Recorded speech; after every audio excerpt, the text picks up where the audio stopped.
Et du coup, c'est le moment. On va commencer par les actualités. Et donc, Je t'en prie, Jules. non, vas-y, commence. Hein. Je te laisse Oh là là, commencer. tu me laisses le gros du taf à faire dès le début. Ah oui, sinon c'est pas drôle. Hein. Alors, on va parler du procès qui a eu lieu donc, pour la France insoumise là récemment. C'était le 19 septembre et ça a duré 2-3 jours, il me semble. C'était censé durer 2 jours, mais il me semble que ça s'est étalé sur un jour de plus, je sais pas trop. Et du coup, il y a 6 membres qui sont jugés de la France insoumise, dont Jean-Luc Mélenchon. Je pense que lui, au moins, vous le connaissez. Ils sont jugés par rapport à la perquisition qui avait eu lieu au siège du parti en octobre dernier, donc le 16 octobre 2018. Et donc, il y a beaucoup de membres de la France insoumise qui avaient jugé ça hors norme et disproportionné. Il y a des raisons de le penser en même temps. Donc, à la base, cette affaire aurait été déclenchée par une dénonciation sans preuve d'un dirigeant d'extrême droite. J'ai pas vérifié, mais si tout le monde le dit, c'est que ça doit sans doute être vrai. Ils sont jugés pour acte d'intimidation envers magistrats / dépositaires de l'autorité publique, pour rébellion et pour provocation. Alors, ce qui a un peu choqué l'opinion publique, c'est que en fait, la France insoumise dénonce ça comme un procès politique. Donc il y a plusieurs raisons qui sont mises en avant, comme par exemple le fait qu'il y ait eu plus de 100 policiers armés jusqu'au cou qui sont venus perquisitionner 17 lieux le siège du parti. Donc c'est l'intégrité en fait du service de lutte contre la fraude et l'évasion fiscale. Donc c'est quand même pas mal. Ils les ont pris pour des narcotrafiquants. Donc voilà, en fait, ils jugent que c'était disproportionné, que c'était un peu bizarre parce qu'en fait, leurs comptes de campagne sont rendus publics de la présidentielle qu'il y avait eu, etc. Et donc il y a un manque de démocratie qui est dénoncé par la plupart des membres. Il y a beaucoup de policiers qui ont dit aussi qu'ils ne s'étaient pas sentis menacés, en fait, par les membres de la France insoumise. Mais du coup, voilà, il y a 3 mois de prison avec sursis et 8 000 € d'amende qui sont requis pour Jean-Luc Mélenchon, d'après ce que j'ai compris. Et les peines peuvent aller de 2 000 à 10 000 € d'amende pour les 5 proches qui étaient avec lui. Et sinon, il y aura 5 ans d'inéligibilité en plus. Et au maximum, 10 ans de prison et 150 000 € d'amende. Voilà. Et on rappelle au passage que pour Benalla, ils n'étaient pas là et ils n'ont pas fait la perquisition. Voilà. Voilà. Et entre-temps, une armoire d'armes ont disparu. Voilà. Oui, puis il y avait le coffre-fort aussi qui avait disparu, il y avait d'autres choses. Ouais, il y a pas mal de choses qui avaient disparu au fur et à mesure. C'était assez... Non, mais il n'était pas là, on pouvait pas le déranger. Franchement, c'était... Même quand il pense, chez certains terroristes que tu avais, notamment, je crois, quand on avait eu les attentats là, à Strasbourg, il me semble qu'ils avaient voulu perquisitionner la personne dans la journée, mais ils ne l'avaient pas fait puisqu'elle n'était pas là. Ah, mais c'est possible. Mais de toute façon, on rappelle que ce n'était pas fait exprès. Et donc c'est à mon tour de parler d'actualité. On va parler d'une des grosses actualités du monde du jeu vidéo qui a eu cette semaine, puisque Steam a été condamné par le tribunal de grande instance de Paris pour clauses abusives dans leur contrat d'utilisation.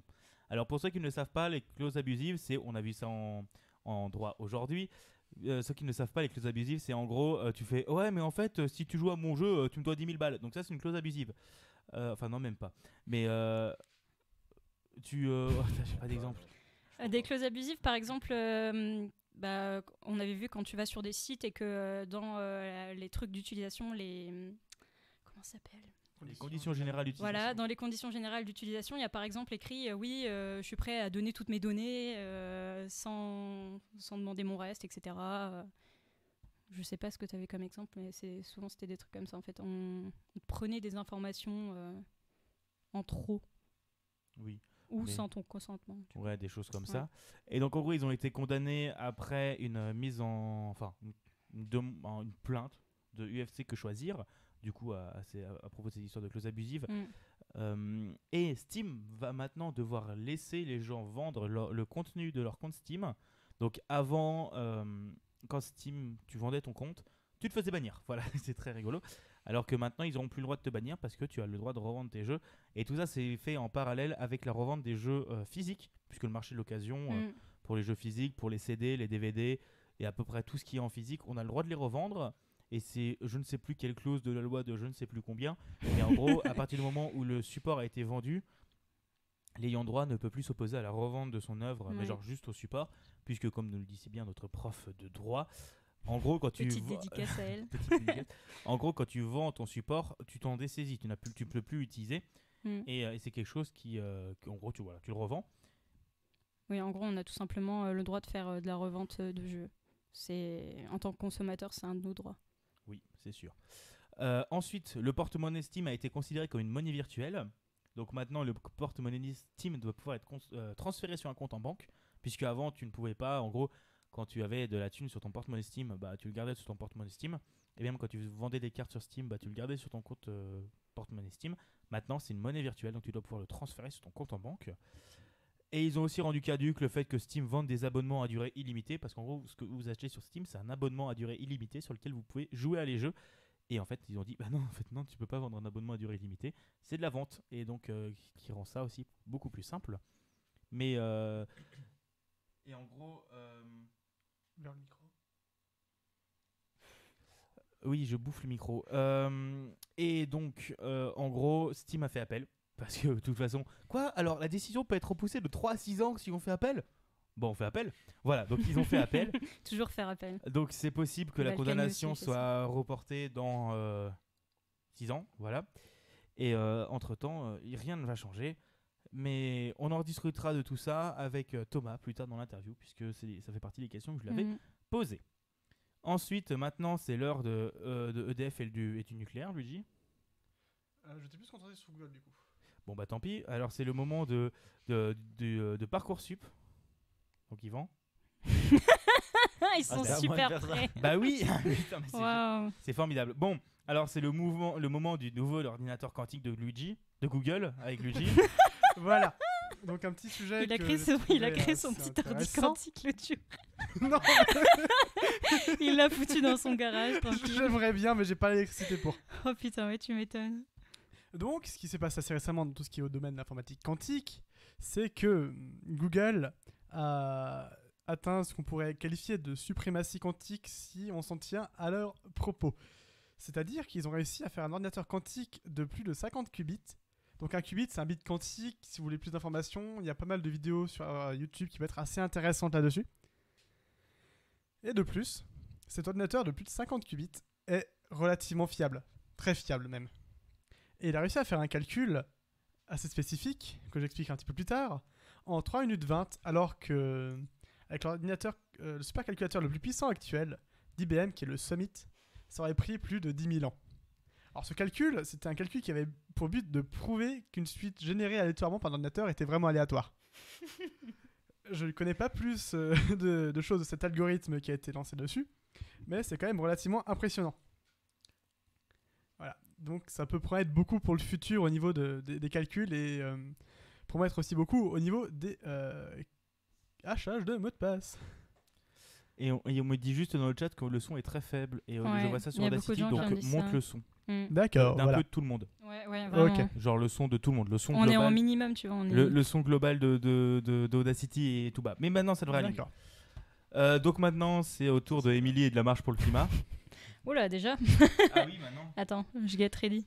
Bon, on a raté 2 actus alors. Ah non, mais franchement, il y avait. Alors, Parcoursup, c'est moi. Il y avait EDF, c'est moi. Yes. Sinon, je peux lâcher une phrase sur Parcoursup, mais. Ouais. Donc, le ministre de l'enseignement supérieur. Merci Yvan, On appelle citer un tweet de l'AFP. Oui, donc là, je suis actuellement en train de citer un tweet de AFP-FR expliquant que la ministre de l'enseignement supérieur, Frédérique Vidal, a indiqué à l'issue de la procédure Parcoursup qu'un total de 1175 bacheliers étaient encore sans affectation. Oui, donc en gros, y en a beaucoup qui n'ont pas trouvé d'études à faire. Mais bon, est-ce que ça nous étonne ? Non. Non. Sachant que le site faisait un petit peu de la merde et que aussi il y avait un petit peu maintenant de la sélection via certaines facs. Non, c'est pas de la sélection, c'est je ne sais pas c'est quoi les mots officiels, mais moi j'aimerais bien qu'ils rendent leurs algorithmes publics. Mais c'est des grandes choses qu'ils demandent. Parce que franchement, Des fois, tu te poses des questions, quoi. Mais il faudra qu'on invite Monsieur Aristoy parce que c'est avec lui qu'on en avait discuté de ça et ça peut être méga intéressant. Bon, bref, ça c'est une invitation qu'on reverra plus tard pour. Moi, je sais comment ça marche au niveau de notre DUT parce que j'avais demandé. Je trouvais ça un peu bizarre dans d'autres établissements, mais au DUT, visiblement, ils font vraiment un travail de fond sur la sélection des élèves, etc. Nous, il y avait un questionnaire. Luigi, tu peux parler puisque toi, tu étais. Alors, tu sais très bien que ma situation était un petit peu compliquée, du coup je n'ai pas fait ce questionnaire. Ma situation était relativement compliquée, donc je n'ai pas fait ce questionnaire, ce fameux questionnaire. Donc on n'a pas. Merci Luigi, tu n'auras servi à rien. Ah si, à dire que c'était tellement mal foutu sur Parcoursup que j'étais averti du fait qu'il fallait prendre un rendez-vous pour venir faire l'entretien questionnaire, alors que les dates disponibles étaient le lendemain et le surlendemain. Date auxquelles je travaillais, je ne pouvais pas me libérer aussi rapidement. Yes, trop bien Parcoursup. Et surtout, sur Parcoursup, ils avaient instauré un système de lettre de motivation qui, pour certaines écoles, ne servait à rien en fait. Non, c'est que y a eu beaucoup de screens, etc., qui sont passés sur les réseaux, comme quoi les gens avaient écrit juste bit avec un point. Oui, je l'ai vu celui-là. Et ils avaient été sélectionnés dans leur établissement, donc c'est un peu... C'était un réel plaisir. Et donc du coup, pour résumer l'autre actualité, EDF et le nucléaire, c'est en gros, on s'est rendu compte qu'il y avait des défauts. Le taf a été fait. Qu'il y a des défauts de fabrication qui ont été trouvés dans différentes pièces de certaines centrales. Et EDF a fait LOL, on s'en branle. Voilà. Donc, souvent, c'est dans les cuves. J'ai pas plus d'infos, donc j'ai pas envie de raconter de la merde parce que j'ai pas travaillé sur ce sujet. Moi, j'ai travaillé, j'ai oublié non, mais effectivement, maintenant j'ai quelques souvenirs de cette news. Et effectivement, c'est au niveau des cuves qui contiennent l'uranium du coup qui mais en fait elles sont pas assez solides. Voilà. C'est ça. Voilà. Enfin bon, et du coup moi c'est à mon tour de ma petite actu, c'est ce week-end il y avait le Z-Event, comme je pense personne n'est au courant, et en gros 48 streamers se sont réunis le temps d'un week-end pour récolter des fonds pour l'Institut Pasteur. Ils ont fini par atteindre la petite somme très légère de 3,5 millions d'euros, battant au passage le record du plus gros live caritatif. Et je rappelle que l'année dernière, l'objectif avait été atteint. Enfin, l'objectif de 1 million 100 000 euros, 200 000 euros avait été atteint à minuit ou à 23h avant de couper le stream le dernier jour. Là, le million d'euros, c'était samedi midi, donc on va pas se mentir. Voilà. Enfin bon, je pense que c'est le moment du coup de parler des événements étudiants. Si tu en as à nous citer, Émilie. Oula. Alors, les événements, on avait regardé ce qu'il y avait. Il y a plein de choses en ce moment, mais... Alors. Ça critique. J'ai rien qui... Bon, on n'aura J'ai pas fait de recherche sur les événements étudiants. Bon, il n'y aura pas d'événements Alors, étudiants. il y a le Meltdown qui est très bien, dont j'ai déjà parlé au premier épisode. Non. En vrai, le Meltdown, c'est pas mal, mais non. c'est un peu cher. Arrêtez ça tout de suite. Et du coup, je pense que ça va être le moment de faire la première pause musicale. Enfin, la pause musicale. Tu voulais pas que je parle sur la marche pour le climat ? Ah si, j'ai oublié ça. Ouais, merci. Mais je suis bourré, pardon. Tiens, vas-y. Surtout que moi, je travaille mes sujets. Hein. Alors attends, moi aussi, j'ai travaillé. Attendez, il y a des choses qui ont été obligées, là, les gars. On va faire une deuxième. Alors, Émilie, tu veux nous parler de la marche pour le climat ? Mais oui, bien sûr, Jules. Je vais donc vous parler de la marche pour le climat qui a eu lieu vendredi et samedi. Donc, comme vous le savez, sans doute ou pas, je pense, il y a un cabinet de climatologie au sein du CNRS qui a publié récemment des nouvelles recherches qu'ils ont fait en fait sur une planète qu'ils ont simulée avec les conditions actuelles qu'on a au niveau de l'utilisation des énergies fossiles, etc. Et donc la température est censée augmenter de 6,5 à 7 degrés d'ici 2100 si rien n'est changé. Donc c'est 1 degré de plus que les simulations qui étaient faites. Donc on est dans des situations qui sont vraiment de pire en pire, on peut le dire. Ça a nécessité 5 ans de travail et plus de 500 millions d'heures. Je sais pas si c'est millions ou... Je crois que c'est millions d'heures de calcul. Donc d'ici 2080, la banquise aura disparu. Allez vite faire un tour là-bas en bateau histoire de polluer un coup en plus. Oh là là. Et en fait, si cette marche a été faite, au-delà des Fridays for Future qui avaient été initiés par Greta Thunberg, qui étaient des mobilisations créées par les enfants, ou du moins où il y avait beaucoup d'enfants, pour persuader les adultes qu'il faut se bouger pour l'environnement. Là, en plus de ça, on a en fait le sommet de l'ONU sur le climat qui a lieu lundi à New York.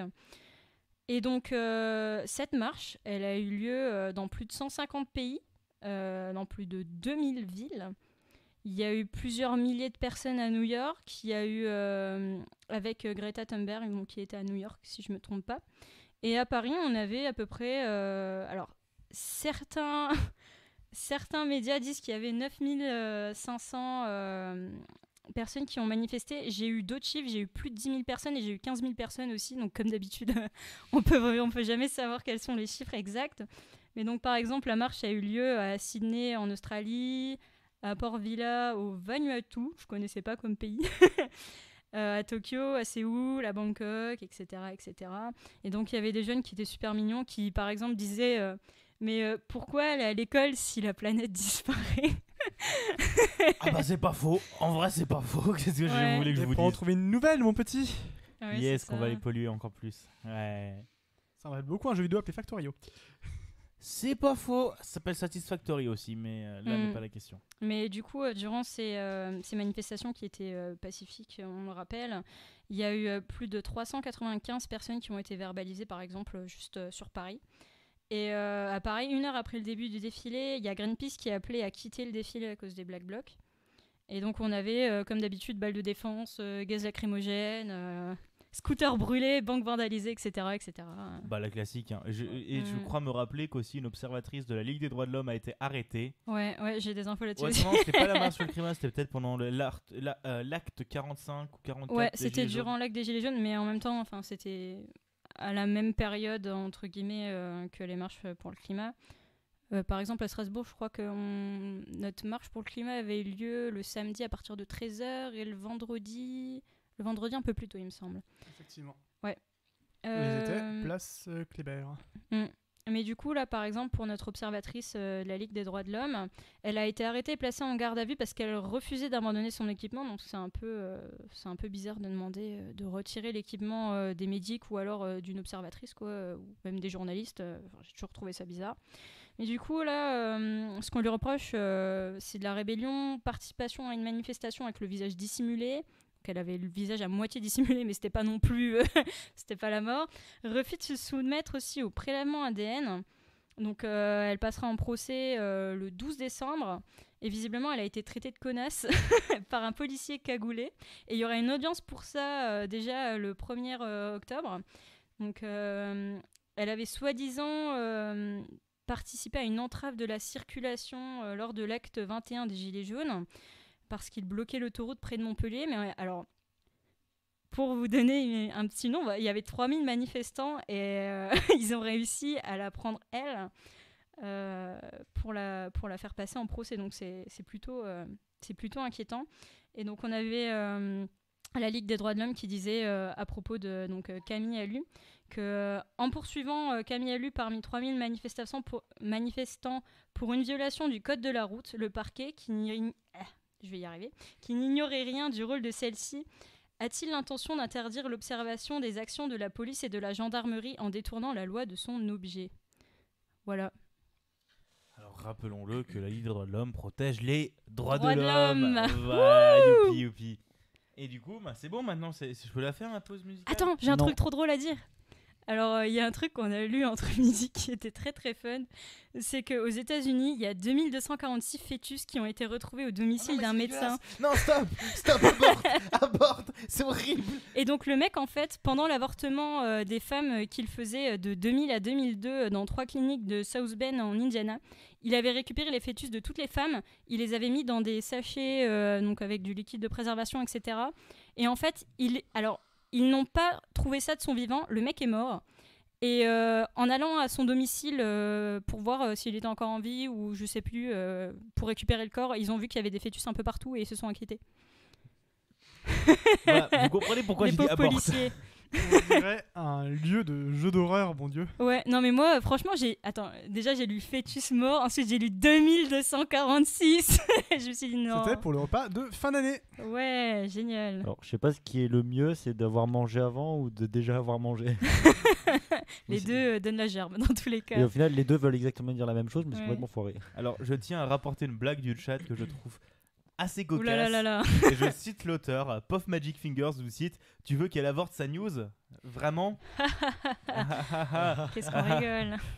Bon, Faudra rajouter des jingles. Le nombre de fœtus vient d'augmenter de 1. yes. Au passage, j'ai pas eu l'occasion de te couper pendant que tu parlais de l'environnement, tout ça.